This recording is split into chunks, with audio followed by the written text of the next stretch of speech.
iniciar. Buenos días. Mirá. ¿Me escucha bien? Dice, tu perfil yo no Hola, cumple los hola. requisitos. Información sobre Instagram. Bueno, entonces voy al Facebook. ¿Podemos empezar? Voy al Facebook, espera. Qué cosa. Voy al Facebook, espera. ¿Dónde estamos? ¿Acá? Acá. ¿A dónde voy? ¿Más? No. ¿Será posible? No, si yo no había puesto. ¿Vamos para acá? Está grabando. Está grabando. Ok. Listo. Si no, Bueno, no importa, yo en algún momento lo voy a... Pero siempre está el nervio de la primera línea, cuando uno pone cobertura.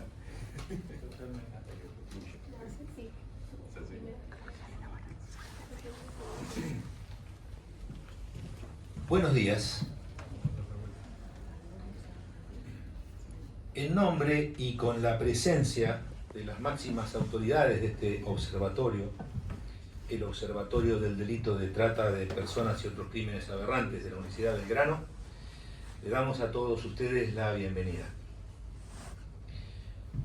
Nos honran con su presencia las máximas autoridades, los creadores, los formadores de este observatorio, el decano de la Facultad de Derecho y Ciencias Sociales, el doctor Dino Beliorio, el profesor Juan Carlos Fronteras, director de la carrera de Abogacía de la Universidad de Belgrano.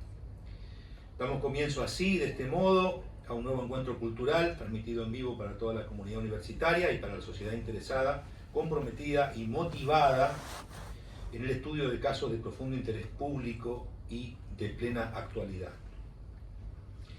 Este observatorio funciona como una especie de nave espacial que va dirigida y lanzada a la búsqueda de la verdad. Pero la búsqueda de la verdad también exige humildad intelectual, método y coraje.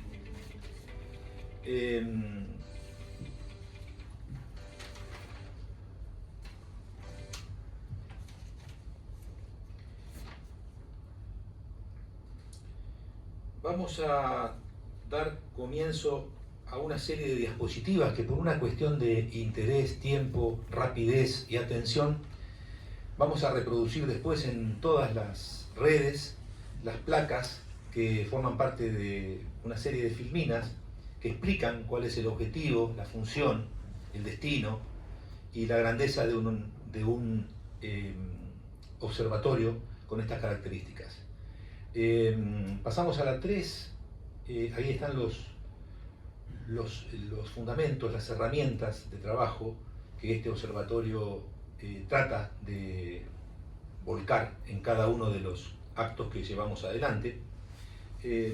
Vamos a ir pasando rápidamente al valor que tiene que este sistema de observación académico esté ligado a un foro universitario. Bueno, la universidad es el respaldo que garantiza que de este lugar no van a salir comentarios, no van a salir conversaciones, no van a salir ningún tipo de rebote instructivo, estudioso, que no sea nacido en las fuentes de las que la universidad se nutre, que son los conocimientos académicos, el estudio, el sistema. La resolución por la cual fue llevado adelante este observatorio y este centro de estudio data del año 24, y con este pequeño acto queremos poner en principio las actividades del año 2026 que se llevarán a cabo dentro del marco de las que ya vino llevando adelante el observatorio. Además de la problemática que existe a nivel nacional, en este momento todas las instituciones que van a ser tratadas dentro del ámbito del Ministerio Público con las personas que tienen el conocimiento y la tarea institucional de llevar a cabo esos cargos, como los fiscales que están hoy presentes, que ya lo vamos a presentar. El crimen organizado ya no reconoce más fronteras, lo tenemos presente todo el tiempo. El último acto que hicimos y que tuvimos el honor de presentar acá en la universidad se trató del triple crimen. Ya hoy el triple crimen es una noticia de los diarios que pasó.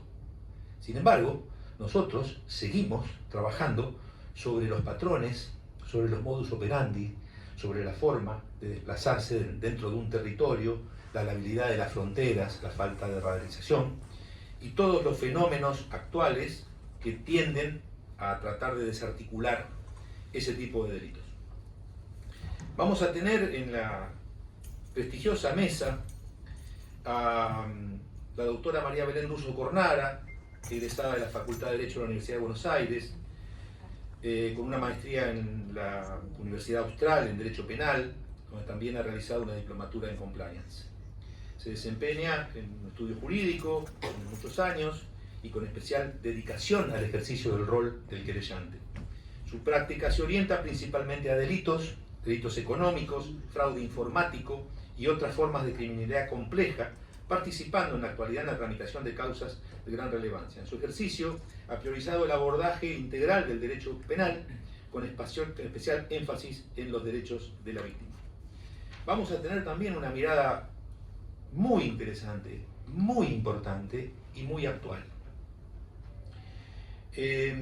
Tengo con este amigo, podría decir yo ya de la vida, una historia en común. Hemos participado en la investigación por su parte como periodista y en el caso nuestro como abogados de delitos que han consternado realmente a la opinión pública, y hemos tenido juntos un aprendizaje que se va nutriendo día a día con las miradas diferentes que tiene que tener un abogado y la que tiene que tener un periodista.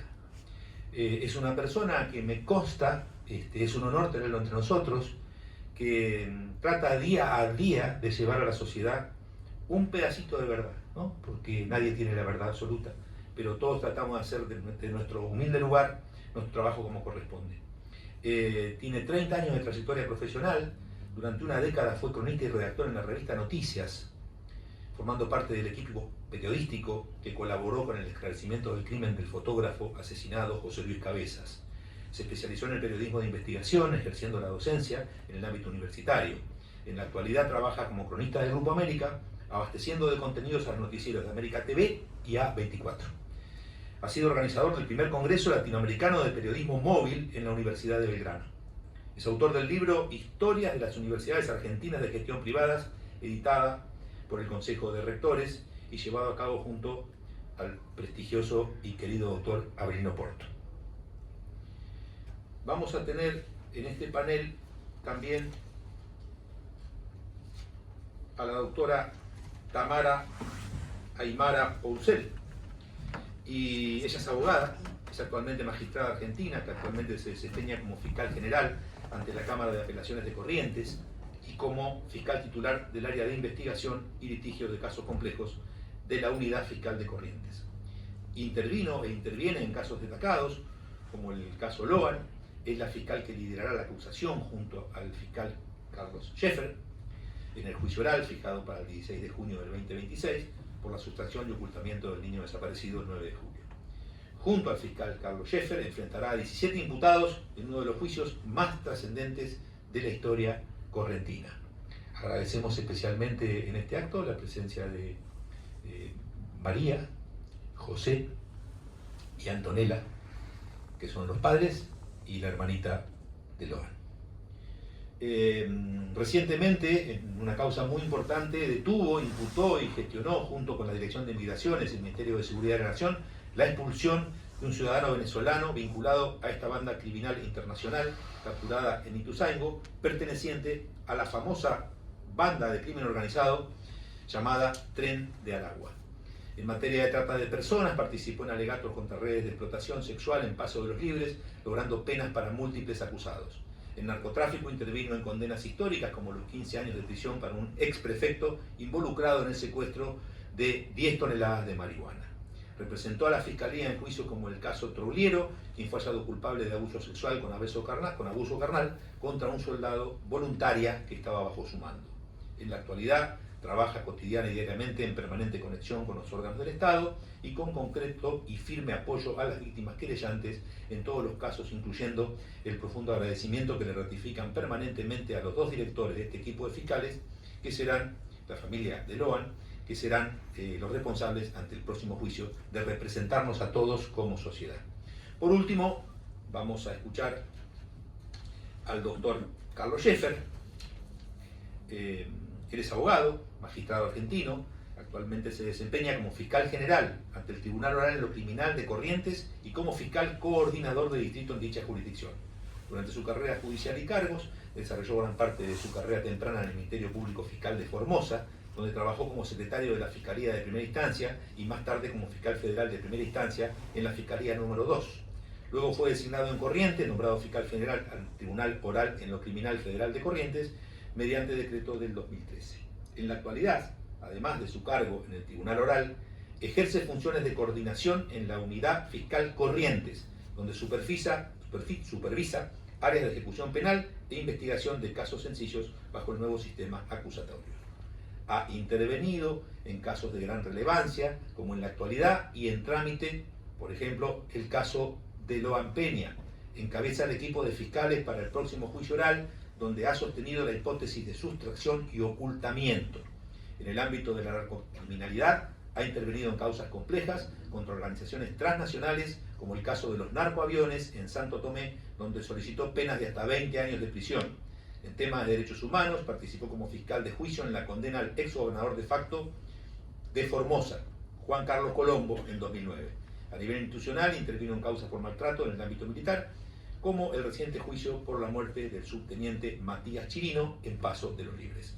Dicho esto, pasamos directamente a lo que va a ser el motivo de esta reunión del observatorio, que es el rol de la víctima en el proceso penal, no sin antes agradecer y recomendar una serie de obras y de nuevas series hechas a partir del 2021-2022, donde van a encontrar un montón de material para poder interpretar o alcanzar a entender cómo funciona la mente humana para ser parte de las organizaciones criminales y para ser parte de organizaciones del Estado, teniendo en la mente y en el corazón alguna cosa distinta, que es lo que hay que tener para llevar adelante la función académica o funcional o designada y otorgada por el Estado para cumplir con una misión, como lo que las personas que están sentadas hoy frente a ustedes cumplen en la vida cotidiana. Por último, quiero agradecer también la presencia de la licenciada Miriam Muné, su secretaria administrativa de la DOVIC. La DOVIC es la Dirección de Acompañamiento de Víctimas del Ministerio Público Fiscal. Doctora, muchas gracias. Y también dentro de las funciones del observatorio está difundir aquellas obras, aquellos trabajos académicos y destacados, sobre todo llevados adelante por destacados juristas y juristas argentinas, que es, por ejemplo, el trabajo de la doctora Patricia Colombo, Ejecución de la Pena Privativa de Libertad, es su último libro. Lo recomendamos también para tener una comprensión de cómo funciona el derecho penal en toda su extensión. Sin más, le cedo la palabra a la doctora María Belén Russo Cornara y adelante, comienza el acto. Muchas gracias, Alejandro.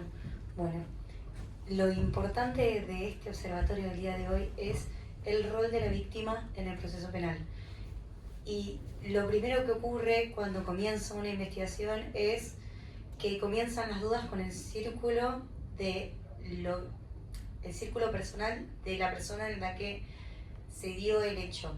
Entonces, específicamente voy a hacer mención del caso de Loan Peña. Voy a hablar de los padres, José y María, que están acá presentes, que lo primero que ocurrió fue que ellos fueron el foco de la investigación.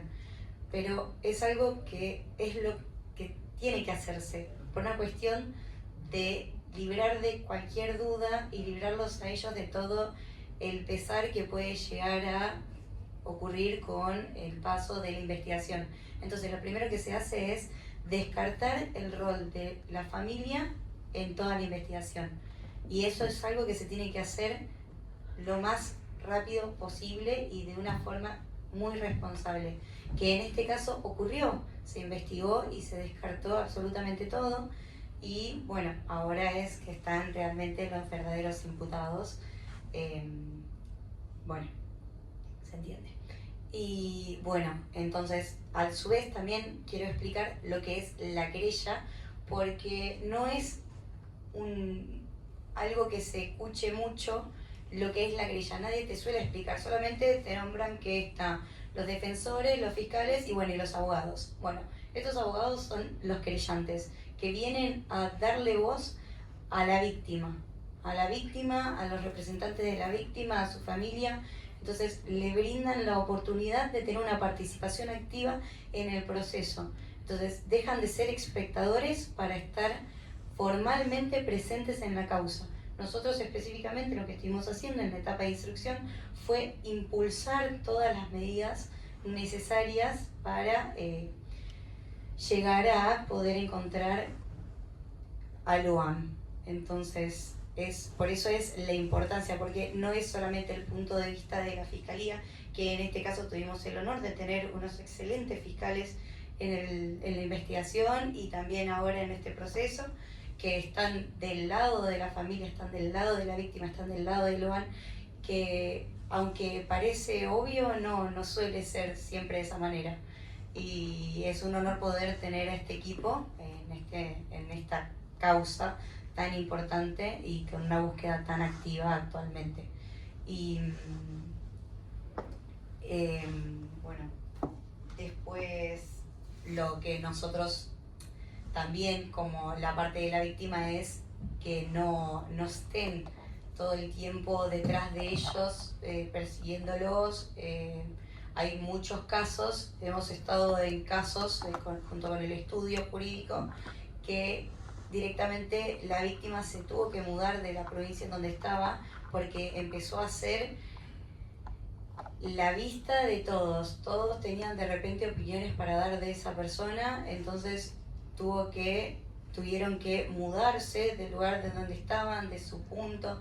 Entonces todo este acompañamiento y esta protección de la víctima es muy importante para que se le dé la visibilidad y la participación necesaria, porque no es que son un estorbo en la causa, sino que es la parte elemental, es lo que hace a la humanidad de la causa. La fuerza de la causa es la familia y la víctima.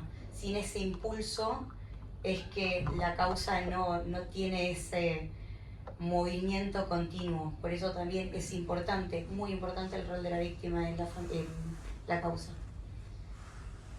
No tengo nada más. Muchísimas gracias, doctora. Cristian Balbo.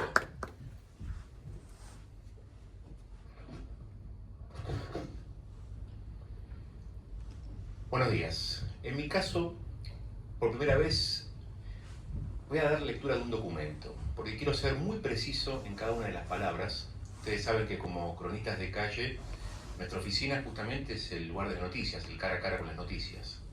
Y a lo largo de toda la semana, entre cobertura y cobertura, a través de mi dispositivo móvil, fue armando este documento que quiero leérselos y agradecer en primera instancia a los padres de Loan Danilo Peña y a la hermana que estén presentes para escucharnos en estos momentos. Es un documento que lo vi impreso, pero prefiero leerlo desde aquí. Buenos días. En mi rol como licenciado en periodismo egresado de esta casa de altos estudios y vocación como cronista de calle hace más de 3 décadas, hoy es el turno de exponer en un contexto sensible, convocado por este flamante observatorio académico de trata de personas y otros delitos aberrantes, fundado por la Facultad de Derecho y Ciencias Sociales de la Universidad de Belgrano. Si hablamos de acompañar a las víctimas en procesos judiciales y en virtud de este valioso panel que me invitaron a compartir, les propongo focalizar en lo que en base a mi experiencia profesional considero urgente. Las coberturas periodísticas realizadas en las provincias de Corrientes y Córdoba por las desapariciones de Loan Danilo Peña el 13 de junio de 2024 y de Lian Gael Flores Zoraide el 22 de febrero de 2025, de quienes a la fecha no hay certeza del por qué quedaron fuera de la esfera de custodia de sus padres, ni indicio alguno del paradero de ambos menores, son claros ejemplos que nos obligan a presentar, como profesionales de la información, nuestra metodología de trabajo aplicada para colaborar en la búsqueda de la verdad y del acompañamiento de las víctimas. En nuestro caso no se basa solo en informar, sino en hacerlo con responsabilidad, con rigor y con profundo respeto por las personas afectadas. El periodismo no focaliza en estrategias. Esto es importante decirlo, ¿no? Puntualmente. El periodismo no focaliza en estrategias, sino en el genuino valor noticia, cuando los acontecimientos de la realidad cotidiana lo ameritan y cuando la víctima confía en nuestra labor. Vale aclarar que el cambio de paradigma profundo en el acceso y distribución de la información, sobre todo a través de plataformas digitales, despertó la atención inclusive de la audiencia internacional para sumergirse en el consumo de noticias locales vinculadas al crimen organizado y focalizar la atención en víctimas sin fronteras. El Homo Videns de fines del siglo XX, con su sociedad teledirigida, obra del prestigioso profesor Giovanni Sartori, obra que está en la biblioteca de mi hogar, en donde la palabra se presentaba destronada por la imagen, en la actualidad nos ubica en lo que podríamos bautizar como el Homo Redes, que suma a la audiencia como protagonista, eleva su voz en forma virtual y ubica a las víctimas como narradoras de su propio dolor sin filtro. Un golpe bajo para quienes barajan las cartas del delito pretendiendo ocultar la verdad. En un terreno hostil para la comunicación, la lógica de posibles operaciones de contrainteligencia, logrando la interferencia criminal en las investigaciones con la instalación de pistas falsas, desinformación estratégica y ataques sistemáticos, directos, son un llamado de atención, no solo para nosotros los periodistas, sino para la propia justicia, quienes también pueden convertirse en potenciales víctimas de quienes pretenden entorpecer. Son causas complejas. Hablamos de menores de edad. No hay víctima que amerite mayor atención. En la causa Loan, a 2 años de su desaparición, desde el 16 de junio, se va a juzgar a 7 personas por los delitos de sustracción y ocultamiento, con penas que van de los 5 a 15 años de prisión. La investigación encierra un gran misterio, con múltiples hipótesis que todavía no se descartan. Una buena noticia. Esto es muy importante, que demos buenas noticias también, ¿no? La esperanza se renovó para la familia, con el fallo de la Sala Tercera de la Cámara Federal de Casación Penal, que tipificó en los tribunales de Comodoro Pi, donde estuvieron presentes los padres de Loan, la lógica del delito permanente, en base a tratados internacionales hasta que no se sepa qué ocurrió y dónde está su hijo. Una hazaña judicial histórica, fruto de la labor de una querella responsable. La ausencia de Loan es su mayor presencia, refirió el colega Jorge Fontevecchia cuando entrevistó a los padres en su visita a Buenos Aires. Valiosa reflexión de Fontevecchia. Por su parte, en la causa Lian, cuando todo parecía encarrilado para llegar a buen puerto, con una alerta Sofía difundido en tiempo y forma, territorio perimetrado, testigos sin contaminar, ni presuntos encubridores a la vista, la justicia no logró pruebas suficientes para imputar a sospechosos y el expediente parece empantanado, lejano a ser sometido a juicio oral. Los estándares internacionales promovidos por organismos como UNICEF, la UNESCO y la Organización Mundial de la Salud son claros. El interés superior del niño debe ser siempre la prioridad. Esto significa que cada palabra que elegimos para informar tiene que contribuir a su protección, nunca a una exposición innecesaria. Desde la evidencia en salud mental, sabemos que la desaparición de un menor genera un impacto emocional profundo. La familia atraviesa un estado de angustia extrema, muchas veces acompañado de desorientación, miedo e incertidumbre. En este contexto, cualquier insinuación, cualquier pregunta fuera de lugar o cualquier juicio implícito puede transformarse en una carga adicional. Por eso es fundamental evitar toda forma de revictimización. Al referirnos al niño o a la niña, hablamos de una persona con derechos y no solo de un caso. Evitamos especulaciones, evitamos detalles que no aportan a la búsqueda y nos enfocamos en la información en información que puede ser útil, siempre dentro de los límites que establecen las autoridades y el respeto por su integridad. Respecto a la familia, nuestro rol no es interrogar desde la sospecha, sino acompañar desde el respeto. No corresponde en este momento sugerir responsabilidades ni exigir explicaciones en medio del dolor. La ética periodística nos exige comprender que están atravesando una de las situaciones más difíciles que puede vivir un ser humano. En cuanto al plano institucional, es importante mantener la claridad, informar sobre hechos confirmados, distinguirlos de cualquier interpretación y evitar conclusiones apresuradas. La responsabilidad de investigar recae en las autoridades competentes, aquí presentes. La nuestra es comunicar con precisión. Este es un momento donde el periodismo debe estar a la altura de su función social, no amplificar el miedo, no alimentar el prejuicio, No convertir el dolor en espectáculo, sino por el contrario, contribuir a una comunicación que sea útil, respetuosa y humana. El periodismo no solo informa, también protege la dignidad humana, y eso se vuelve más responsable aún cuando abordamos a víctimas de delitos aberrantes. Hay que priorizar la dignidad y seguridad de la víctima, evitar el morbo, proteger la identidad cuando corresponde, contextualizar el hecho no como un caso aislado, verificar la información obtenida sin presiones ni invadir. El colega Fernando Ruiz, defensor de los lectores del diario Perfil, refirió en una de sus exquisitas columnas que el periodismo no solo ayuda visibilizando, también colabora para que la víctima se fortalezca. La víctima a veces necesita narrativas de impacto, sobre todo cuando hay demasiada asimetría con el poder. El caso de la condena del clan Sena en la provincia del Chaco por el crimen de Cecilia Strisovsky es un claro ejemplo. Luego de la lectura de la sentencia se corrió gracias periodistas.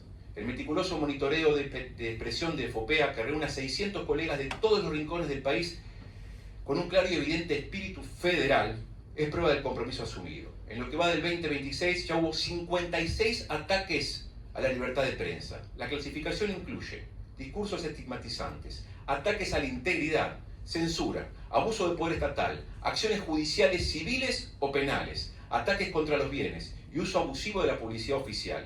Los agresores van desde funcionarios nacionales, provinciales, municipales, personal policial, allegados a personas con poder, justicia provincial, servicio de inteligencia y crimen organizado. Si se ataca, se pretende manipular y silenciar la prensa, se ataca, se manipula y se silencia a las víctimas. Por tal razón, cuando un niño desaparece, no estamos frente a una noticia más. No se trata de primicias, ni fiebre por el rating, frente a una urgencia humana. Y en esa urgencia, cada palabra importa. Informar, en este contexto, no es solo un acto profesional, es también un acto ético. Gracias. Bueno, gracias, Cristian. Una clase para grabarla, guardarla e imprimirla.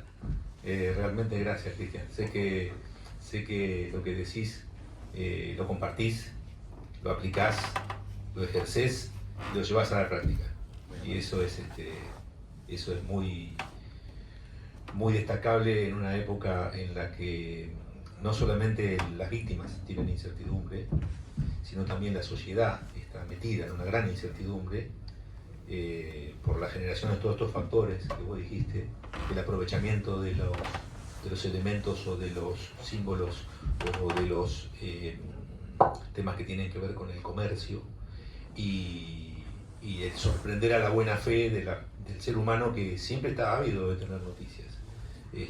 Así que me parece muy, muy importante todos tus conceptos, muy agradecido, muchas gracias, y damos la palabra a la doctora Couchel, fiscal de Corrientes. Muchas gracias, Alejandro. Buenas tardes para todos. Ahí vamos a poder observar un PowerPoint.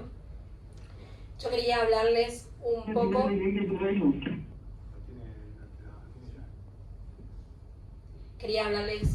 de lo que es hoy el proceso penal, que el proceso penal hoy, sin colocar a la víctima en un rol central, que es lo que debe tener, resulta totalmente anacrónico y resulta injusto a nuestro modo de ver. Históricamente el sistema penal siempre se basó, su foco tradicional fue concentrarse en la figura del imputado y dejó siempre a la víctima en un rol totalmente secundario, es decir, como un objeto de prueba. Ese objeto de prueba significaba justamente despojarla de su dignidad, callarla su voz y de una indemnización o una reparación que siempre tuvieron el derecho de tenerlo.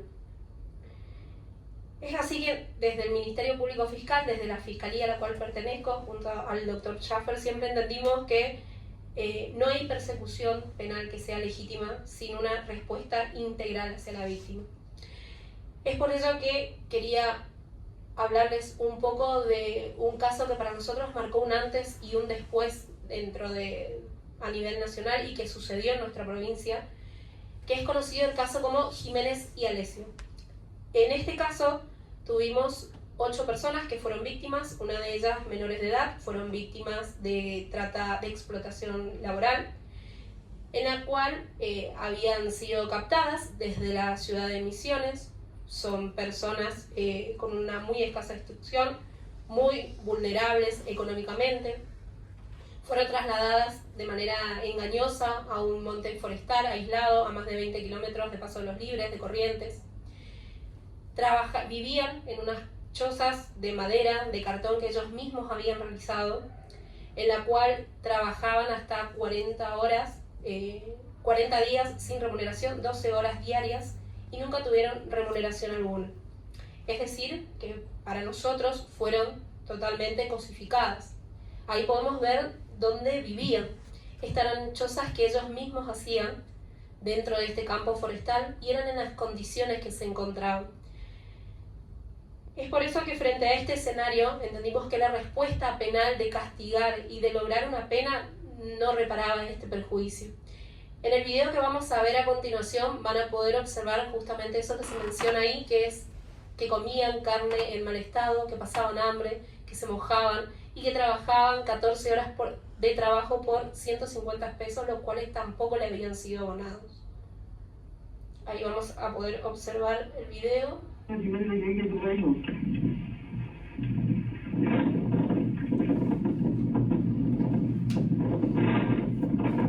3 meses que estamos acá y así es la forma que vivimos nosotros. Bueno, carne todo podrida, por eso cocinamos, nos queda otra, pasamos hambre. Esta es otra mesita. Acá están las verduras, el suelo, el aceite que ocupamos, grasa en el cuerpo cuando tenemos otro lugar. Acá es la otra mesa. Este es nuestro mate. Este es donde nosotros escribimos para comer. Así son. Agua del arroyo. Y esta es la pieza. Como verán, un desastre. Cuando llueve, se moja todo el piso, todo embarrado, entra humedad, nuestra cama, a veces dormimos en el piso, dormimos todos juntos, la mercadería todo tirado ahora del gasoil, de la nafta, por no tenemos otro lugar. Hace 3 meses que estamos acá y no nos pagan, porque no tienen plata. Pero para eso venimos a pasar nosotros a sufrir acá en el monte. Ahí, con un ganado de los tanques de gasolina, ahí se ve. Agregamos zoom. Ahí está. ¿Nuestro baño? No le hemos mostrado para nuestro baño. Eso está ahí en nuestro baño, el monte. Miremos la casita, una chopper. Vivimos mal, pasamos hambre, pasamos frío, falta de sueño. Empezamos a mañana a las 6 de la mañana hasta las 8 o 9 de la noche por menos 150 pesos. Encima no encuentro la mercadería todavía.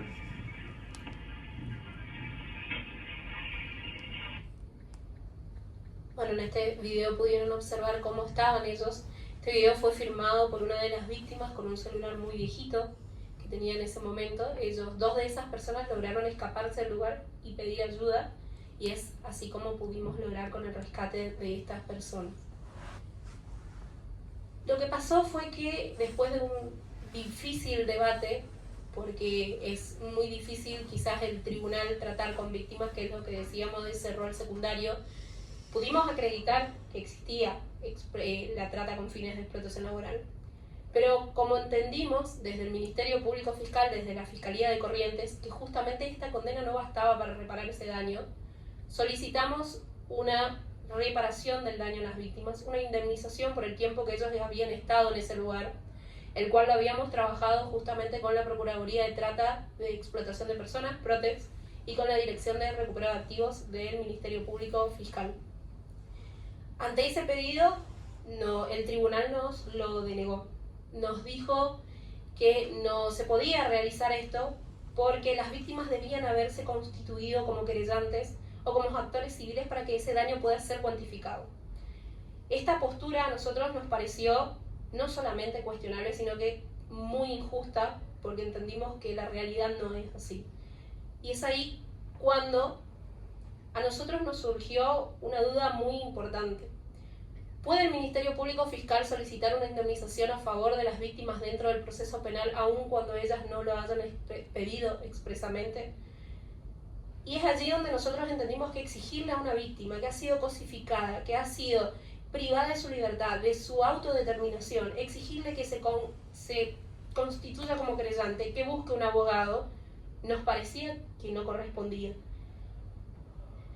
Es ignorar el evidente estado de vulnerabilidad que tiene la víctima y justamente esa asimetría que tiene siempre con su explotador. Es por eso que desde la Fiscalía actuamos como teníamos que hacerlo. Lo hicimos justamente teniendo en cuenta la defensa de un criterio jurídico, sino también un criterio fundamental y un derecho fundamental, que es la reparación de las víctimas. Esa reparación no es opcional. Es por eso que fuimos hasta casación con esto. La Sala Cuarta de Casación Penal entendió que teníamos razón, anuló esta sentencia y ordenó la reparación del daño a las víctimas. Y señaló algo muy trascendental, que el artículo 29 del Código Penal justamente establece que esto se puede hacer de oficio, que la reparación del daño se puede solicitar un magistrado de oficio, basándose también en las facultades que tiene el Ministerio Público Fiscal, en el Protocolo de Palermo y en las 100 reglas de Brasil.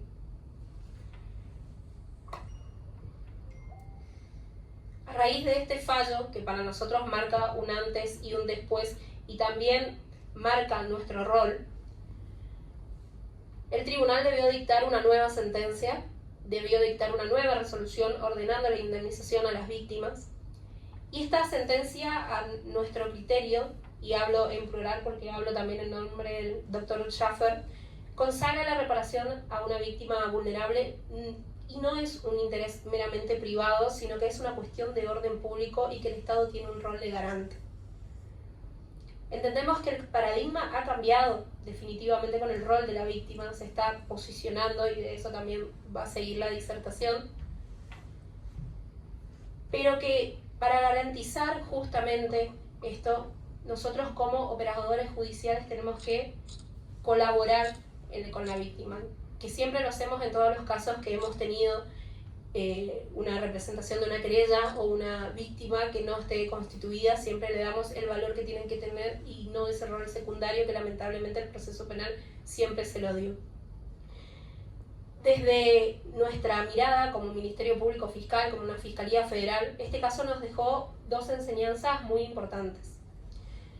Entendimos que no podemos permitir que el proceso penal justamente reproduzca las desigualdades que el delito generó. Y entendimos también que no podemos conformarnos con condenas que no reparan. El proceso penal ha iniciado una transformación profunda, un cambio, pero es necesario que cada operador judicial, que nosotros desde el lugar donde nos encontramos justamente actuemos con la responsabilidad que cada caso tiene, con el compromiso y sobre todo con la sensibilización que uno tiene que tener en este tipo de casos, para acompañar a la víctima en este gran proceso penal que afrontan. Por ello entendimos también, y quiero finalizar con esto, que una justicia que no repara no alcanza, una justicia que ignora a la víctima no es una justicia. Y como a modo de conclusión, solamente decir que una justicia verdaderamente humana no se limita a investigar y sancionar, sino que también debe saber acompañar, escuchar y reparar a quienes han sido víctimas. Y ese es nuestro propósito también desde el Ministerio Público Fiscal y desde la Fiscalía a la cual pertenezco. Así que, antes que nada, agradecer por la invitación. Muchas gracias, Alejandro, y eso es todo. Muchas gracias. Bueno, muchísimas gracias, doctora. El agradecimiento es a las autoridades de la universidad que han abierto este espacio de reflexión que se enfrenta, como hablábamos recién con Cristian, con un periodo de incertidumbre mundial, no nacional, ¿no?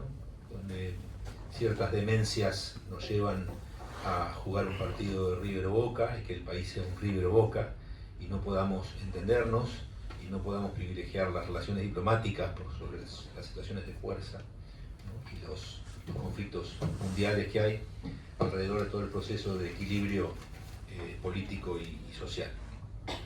Bueno, finalmente vamos a escuchar las palabras de una persona con la cual tuve el inmenso placer de conocer en Corrientes, a raíz de un caso que forma parte del ámbito profesional privado, pero ya es un caso de interés mundial, como lo ha representado la sociedad en sus múltiples expresiones. Así que vamos a escuchar con mucho interés, como hemos escuchado hasta ahora, y esperamos la reflexión del doctor Scheffer sobre su experiencia y expertise en materia de lo que le ha tocado lidiar en su vida profesional. Adelante, doctor. Gracias. Muchas gracias, doctor Alejandro Becchi, muchas gracias a la autoridad, a la universidad. Para mí un placer, un lujo, y bueno, un lujo compartir panel con estas personas que realmente están interesadas. A nosotros, quiero contarle que el tema de la víctima no es un tema que nos pasa por arriba, digamos, un tema que realmente nos interesa.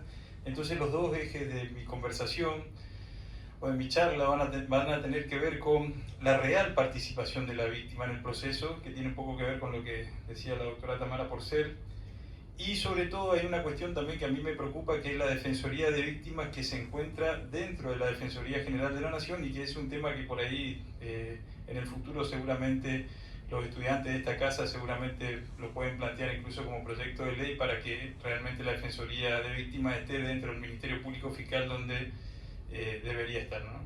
Eso un poco también se van a entrelazar los dos temas, pero son interesantes. Yo antes que comenzar quería contarles que también, no lo puse ahí, pero además fui defensor oficial en Corrientes, defensor oficial federal y en Jujuy. Y también fui abogado particular, y eso lo cuento porque tiene que ver con lo que voy a contar ahora. O sea, si no se va a entender por qué tengo esa mirada respecto a la víctima y el tratamiento que tiene que tener este tipo de casos, donde, por ejemplo, conociéndolo al doctor Alejandro Becchi, sé que es una persona que le importa realmente en el proceso a la víctima, a nosotros también. Lo que nos contó recién la doctora Tamara Porcel, si bien hay un detalle que ella nos contó por qué nosotros tomamos esa decisión, y ahí había un problema, que cuando llegamos al juicio estas personas no estaban representadas por nadie, o sea, solamente el Ministerio Público Fiscal, los fiscales éramos los que acusábamos, y ellos venían al juicio totalmente sin que nadie la palabra de ellos directamente no era escuchada en el proceso. Esta decisión que tomamos nosotros fue realmente corajuda. Yo ahora les voy a contar por qué.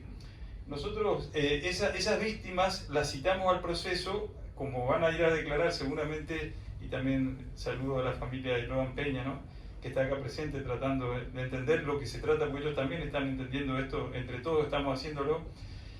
Nosotros los citamos como testigos a estas víctimas que recién escucharon ahí. Y yo quiero contarles, porque ella no se detuvo ahí, pero ¿qué nos llevó a nosotros a tomar esa decisión? Nosotros estábamos esperando que vengan a declarar, y alguien vino y me dijo, ahí están las víctimas en patas, perdón que lo diga así, pero nosotros en nuestra zona se dice así, diríamos, estaban con los pies descalzos, están en patas reclamándole al secretario que venían a cobrar su indemnización, cobrar su haber en realidad, no era cobrar su indemnización, cobrar lo que no le habían pagado durante todos esos días que estuvieron siendo explotados.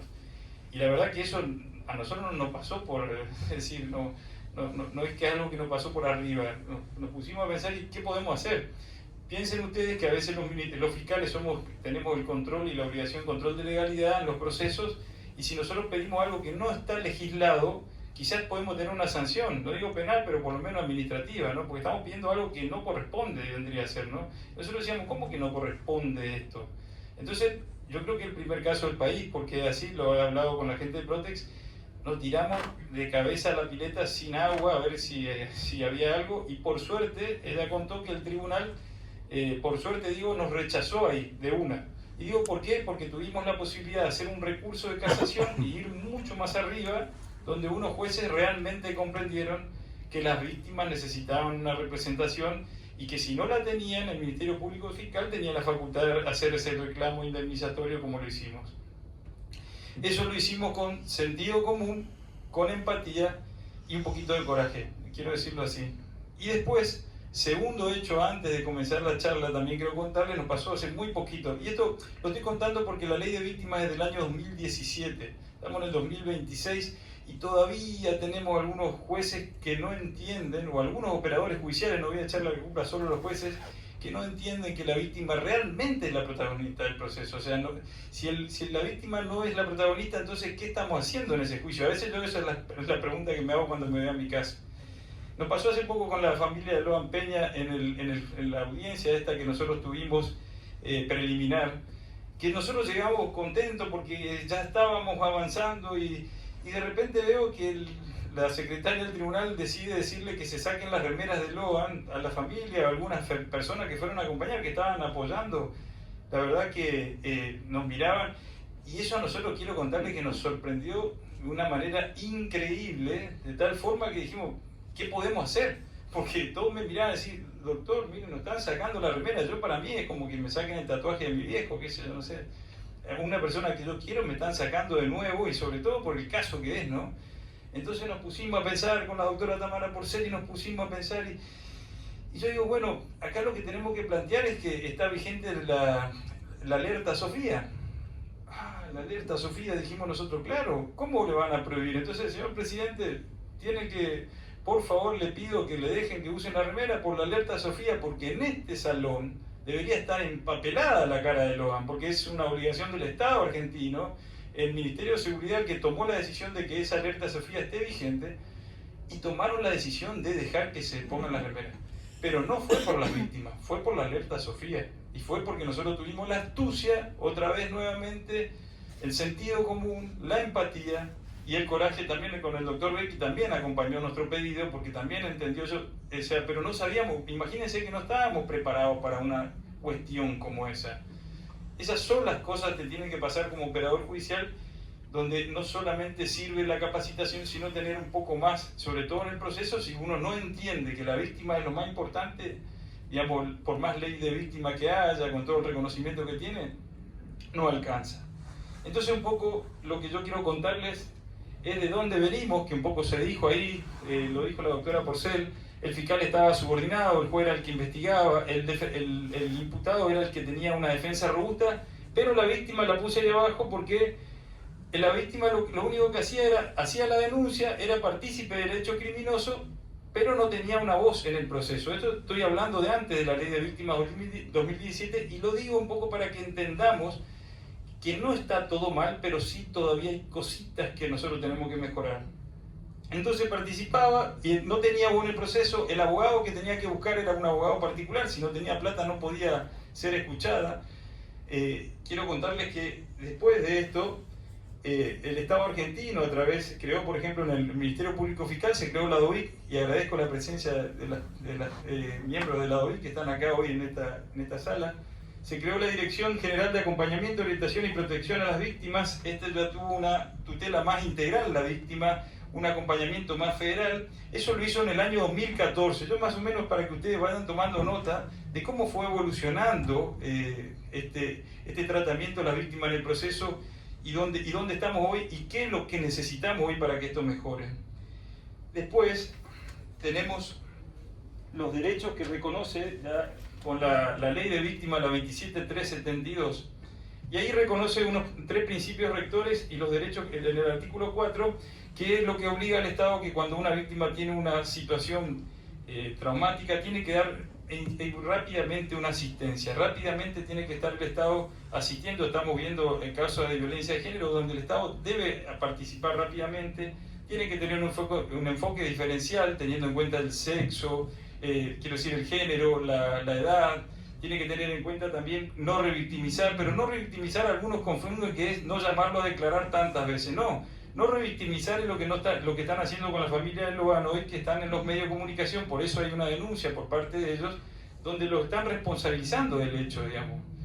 Y yo quiero aclarar, y nosotros lo hacemos porque tenemos la responsabilidad y estamos trabajando en el expediente, salvo decirlo, no hay ninguna, les aclaro a ustedes, quiero que lo sepan, de mi boca, lo dijo la jueza Poser-Penso, lo resolvió, no hay ninguna responsabilidad por parte de ustedes. Ustedes son las víctimas del proceso, y eso es revictimizar. Entonces, después también tenemos los derechos que surgieron a partir del artículo 5, que por ejemplo la víctima no solamente puede aportar prueba, puede examinar el expediente, tiene derecho a tener un abogado del Estado, o sea, el Estado le proporciona esa facultad, Y cuando uno va a extinguir o va a resolver una situación de uno de los imputados, sí o sí tiene que ser escuchada la víctima. O sea, hoy la víctima tiene un dictamen, el dictamen del querellante es vinculante en el proceso y además tiene el control desde que comienza el proceso hasta la ejecución de la pena. Eso lo que dice hace muy poco. Esto es del 2017. Estos son los derechos que están reconocidos, hoy incluso están en el Código Procesal Federal, que nosotros estamos aplicando, que es el sistema acusatorio. Y bueno, hay un poco lo que se hablaba de antes y después, pero a mí lo que me importa es que el fiscal ahora tiene un rol más importante, que es el garante de que velar porque se cumplan esos derechos de la víctima en el proceso. Un poco eso es lo que sintetiza esa filmina. Y bueno, pero la otra cuestión que quiero introducir acá, y también va a tener que ver con... no me quiero adelantar un poco, me fui un poco del tema, pero cuando nosotros decimos que la realmente efectiva participación de la víctima en el proceso no solamente tiene que ser escuchada cuando declara como testigo. A nosotros nos pasó, y eso es algo que también a lo mejor los alumnos de esta casa podrían tratarlo como una especie de investigación, o por lo menos un proyecto de ley o lo que fuese, es que la víctima no es escuchada en las últimas palabras en los procesos penales. No ha pasado en varias causas. A nosotros en el año 2024 recién se nombró la causa del soldado chileno, que lamentablemente falleció en un bautismo que tuvo con otros camaradas. Esa causa a nosotros también nos atravesó mucho, y cuando nosotros llegamos a la parte final del juicio, donde estaban las últimas palabras, el papá de Chileno pidió para hablar. El tribunal no lo escuchó. Quiero remarcar esa diferencia porque en el caso de Logan Peña sí tuvimos por lo menos jueces de la Cámara de Casación Penal con sentido común que lo dejaron hablar. Y quiero nombrar a los jueces que lo hicieron, y quiero nombrar al fiscal que los acompañó. Fue por pedido nuestro, por el pedido de la querella, de Belén, de Alejandro. Y los jueces son Barrota Beña, Maíquez y Geminiani, y el doctor Ple, que es el fiscal de Casación Penal. Actuaron nuevamente con sentido común y lo dejaron, antes de resolver si la causa seguía o no, lo escucharon a las víctimas. Eso es lo que tiene que pasar en el proceso, pero como no está regulado, muchos jueces en los tribunales nos dicen que no pueden hablar en las últimas palabras, pero sí puede hablar el imputado. Entonces ahí hay un plano de desigualdad. Eso no está legislado, pero debería hacerlo, y si no está legislado, tiene que aplicarse el sentido común. Si yo te dejo imputado hablar las últimas palabras, también te tengo que dejar hablar, en este caso, a la víctima. Eso no me quería adelantar porque me parece que es muy interesante, y ahora sí vengo con el tema de que la Defensoría de Víctimas se encuentra dentro del Ministerio Público de la Defensa, que también ahí nosotros vemos. Yo lo que quiero decirle en principio que si bien hay muchas transformaciones, hemos mejorado un montón, están las leyes, yo soy muy optimista con lo que está pasando, pero aún así quedan estos detalles para resolver. Este es uno, donde la Defensoría de Víctimas se encuentra dentro del Ministerio Público de la Defensa y tienen obviamente intereses antagónicos. Es decir, el Ministerio Público de la Defensa esencialmente lo que hace es defiende a las personas acusadas de cometer delitos, y en el caso del defensor de víctimas un poco quiere la reparación económica, quiere la justicia de ese caso, y en ese caso ahí es donde justamente ahí se desnaturaliza el sistema, digamos, porque esencialmente y naturalmente el defensor de víctimas debe estar en el Ministerio Público Fiscal. Ahí donde yo hablo de la coherencia procesal, porque tienen intereses concurrentes, y por el otro lado el mandato legal también que existe, la 27148, artículo 9, inciso F, nos obliga a nosotros los fiscales a velar por estos derechos de la víctima en el proceso. Por lo tanto, entonces, eso debería ser tratado nuevamente. Hoy la ley que está es que, lamentablemente, a pesar de que hay muy buenos defensores de víctimas, está dentro del Ministerio Público de la Defensa, y a veces las víctimas tienen que concurrir al mismo lugar donde concurre el imputado, porque estructuralmente las estructuras del lugar no acompañan. Entonces está la víctima y el victimario quizás en el mismo salón entrevistándose con el defensor de víctima y el defensor oficial que tiene, ¿no?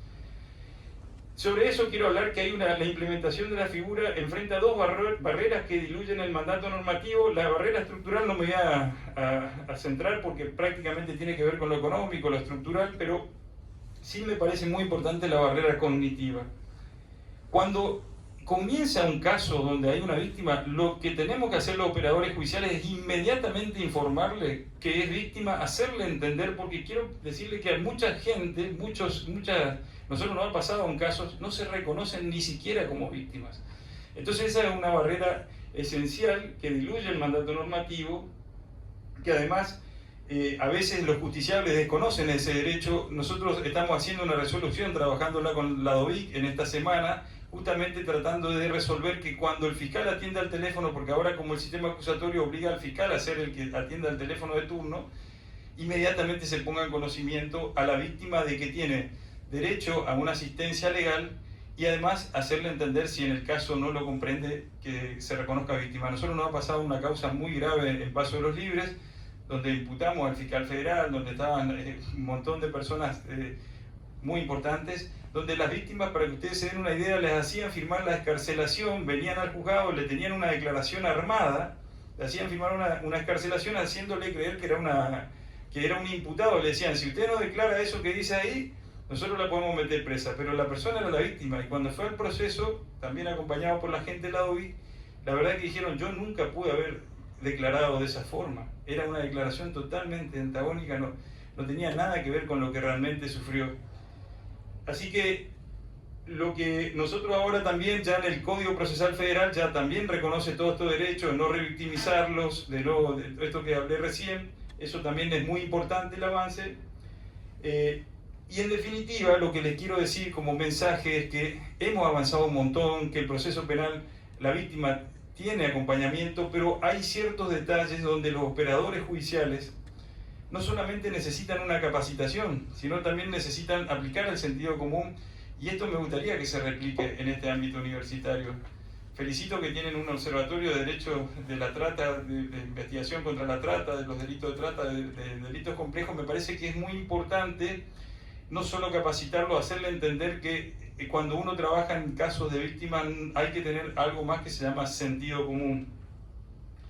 En ese sentido, entiendo que tiene que haber cambios de normas en cuanto a que la Defensoría Pública, como ya lo dije, la Defensoría Víctima esté dentro del Ministerio Público Fiscal. Tiene que haber una igualdad de derechos reales, reconocidos realmente en el día a día, en el caso concreto, que es esto que yo les digo, dejarlos hablar a las víctimas si quieren decir sus últimas palabras. Eso me parece una cuestión importante.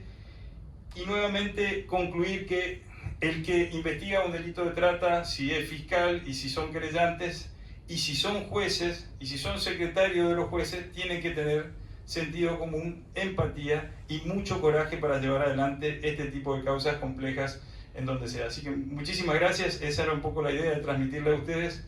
Creo que hay muchas mejoras, pero hay cambios que van a mejorar como el tratamiento que tienen que tener las víctimas en el proceso. Muchas gracias. Bueno, espero que todos hayan disfrutado como disfrutamos nosotros. Voy a invitar a los responsables de este observatorio a que digan unas palabras, por favor. El señor decano, el señor director de carrera de abogacía, por favor. Esos son los responsables, así que sí, un aplauso para ellos porque gracias a ellos estamos acá. Nosotros somos una línea media. Por favor. Bueno, en primer lugar, agradecidos por contribuir a este esfuerzo que es el observatorio de la trata, delitos de trata y otros fines aberrantes, donde hoy, por lo que yo pude percibir en los momentos que estuve, estamos reivindicando y valorizando el defensor de la víctima. Y esto es muy importante, que en los ambientes universitarios trabajemos por estos temas, que tienen que dar lugar a reformas legales, seguramente también de organización de la justicia, y que esto pueda llegar también a nuestros alumnos. Acá, por ejemplo, hay algunos profesores de la cátedra de criminología, con la doctora Colombo y otros profesores. Hoy no tenemos un público numeroso, pero esto está llegando a distintos lugares, y nosotros queremos que nuestros chicos, nuestros alumnos, se formen en estas cuestiones y que luego tengan la capacidad productiva, profesional, para ejercer los cargos o las responsabilidades en su cargo. Así que bueno, es agradecer también la presencia de la familia de Logan, Nosotros somos muy solidarios con ustedes y con todos los que trabajan por esta causa. Estamos muy comprometidos en ayudarlos, sostenerlos desde esta universidad. Le agradecemos al doctor Becky, que fue también uno de los que nos motivó fundamentalmente para la creación del observatorio. Y creo que este ambiente es expansivo, se escucha, se ve, contribuye a la sensibilización de los problemas que nos afectan como sociedad. Y este tema de las víctimas es un tema que realmente nos preocupa y nos compromete. Vuelvo a repetir la palabra del compromiso, que eso es muy importante. Por eso también agradecemos mucho a los periodistas tan reconocidos de tanto tiempo, Cristian Balbo, y también las personas de la Fiscalía que acá nos acompañan. Quiero que también Juan Carlos, que es un líder también de la formación de abogados en esta universidad, diga algunas palabras, porque él está muy comprometido también. Y la palabra, estamos repitiendo conceptos, pero es también un poco el fruto de nuestra emoción y de nuestro compromiso. Muy breve. Creo que en este ámbito volvemos a la esencia de la universidad, que es reunirnos profesores y alumnos junto con la comunidad, ¿no? Que la universidad, cuando se iba creando este observatorio, hablábamos con Dino, no quedar encerrados en un laboratorio, sino comprometernos con los problemas que tiene la sociedad y poder reconstituir el tejido social. Nuestros estudiantes, cuando llegan al primer año, como lo hicimos todos cuando estudiábamos Derecho, buscamos hacer justicia, ¿no? Y ese es un valor que no tenemos que perder ni como estudiantes y luego como abogados. Y el tema del crimen organizado y el delito de trata de personas es un tema que está permanentemente en nuestras actividades. Recientemente generamos un ciclo de grandes maestros del derecho en nuestra facultad y el doctor Ricardo Basílico trató específicamente la cuestión del crimen organizado y la trata de personas, y tenemos una línea de investigación con un proyecto que se va a ampliar a un segundo proyecto de investigación que trata este tema específicamente.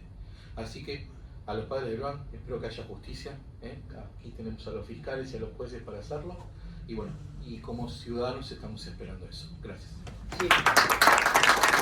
Yo creo que otra cosa que quiero marcar, que algunas veces se deja un poco de lado, es cuáles son las funciones universitarias. Que la docencia es fundamental, es esencial para la formación de estos chicos, pero hay otra función que el doctor insinuó o dijo, que es la función de investigación. Y la otra es la extensión, que el alumno se comprometa en los problemas sociales, se les haga carne y entonces sea comprometida su actividad formativa, no solamente con la teoría, la práctica, la investigación, sino el protagonismo directo en los problemas. Y en eso está muy comprometida también nuestra universidad. Así que estamos muy orgullosos de tener esta universidad, que sabemos que es abierta y que es muy sensible a estos temas que hoy nos convocan, porque fundamentalmente hoy estamos acá por Loan.